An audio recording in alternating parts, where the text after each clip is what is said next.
All right, you know what time it is. Neil Randall Rock Dog here with a story. Prince was regarded as one of the greatest musicians of his generation. And since Prince would have turned 64 years old this past week, I thought I'd tell you a few things about Prince Rogers Nelson that you might not know.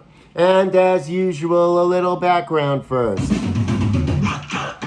All right, so Prince was the son of jazz singer Matty Della and pianist and songwriter John Lewis Nelson. And he was given his father's stage name, which was Prince Rogers, which his father used while performing with his mother in a jazz group called the Prince Rogers Trio.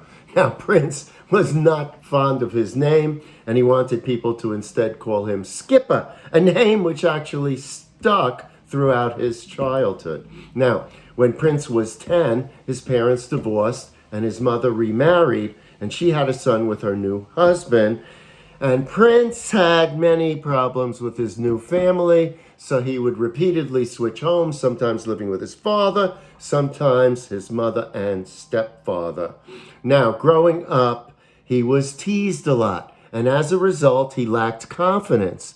But he was determined to overcome his insecurities, and as we all know, he did pretty well, right? Okay, now, in high school, he played football, basketball, and baseball, and he was even on the, I think, junior varsity or varsity basketball team of his high school, and he continued to play basketball for fun as an adult. All right. Now, he also trained in classical ballet at the Minnesota Dance Theater, and that was through the Urban Arts program of Minneapolis Public Schools. Of course, Prince was from Minneapolis, and he grew up to become an advocate for dancers, and later, when he was successful, he used his money to save the ailing Joffrey Ballet in Chicago during the 1990s. How cool is that, right?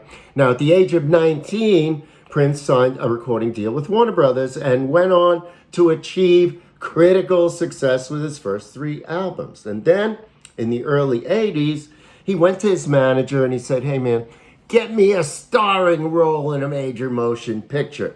And his manager was able to do that, and that resulted in the film Purple Rain, which, as we know, was loosely autobiographical. And with the success of the film and the soundtrack album, Prince cemented his reputation as one of the greatest musicians of his generation. The album spent 24 consecutive weeks atop the Billboard 200 and was present on the chart, you can get this, for a total of 122 weeks. When Doves Cry and Let's Go Crazy both reached number 1, while Purple Rain peaked at number 2, and I Would Die For You peaked at number 8. 4 singles from that very successful album. All right. In 1993, Prince rebelled against Warner Brothers for refusing to release his enormous backlog of music at a steady pace, and he formally adopted the Love Symbol as his stage name. You all remember that. I think he had it on his head, whatever. At the same time, he began to release albums in quick succession as a means of releasing himself from his Warner contract. And eventually he did. Sat out for a bit, but he once again signed with a major label in '99 and achieved 6 U.S. top 10 albums over the following decade. Now, by 2000, he was again referring to himself as Prince. And in February 2007, don't know how many of you saw it, Prince played at the halftime show of the Super Bowl, which was seen by more than 140 million people. It was pouring rain and windy, and there he was, dressed in purple with that outrageous guitar. I don't know if you've seen it, but it was pretty cool. All right.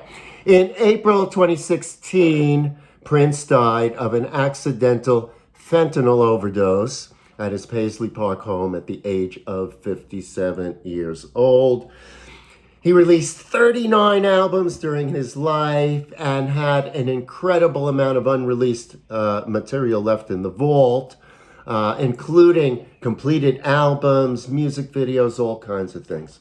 Now, Prince also released songs under multiple pseudonyms, as well as writing songs that were made popular by other musicians, including Nothing Compares to You, which was made popular by Sinead O'Connor, and Manic Monday, which was made very popular by the Bangles. Now, estimates of the complete number of songs written by Prince range anywhere from 500 to well over 1,000. What a prolific artist he was. All right, what a shame. Accidental overdose of fentanyl, like Tom Petty. Maybe one day I'll talk about fentanyl. I know quite a bit about fentanyl as an anesthesiologist and having had a fentanyl problem myself almost 20 years ago. No, more than that, actually. I went to rehab in 89, but maybe one day I'll tell that story. Fentanyl, never meant to be out of an anesthesiologist's hands. At any rate, that's my story. Hope you enjoyed it. I'll have more stories as the days go on. You know where to find me around the internet. And as I always like to tell you, always remember to keep on rocking. All right, bye for now.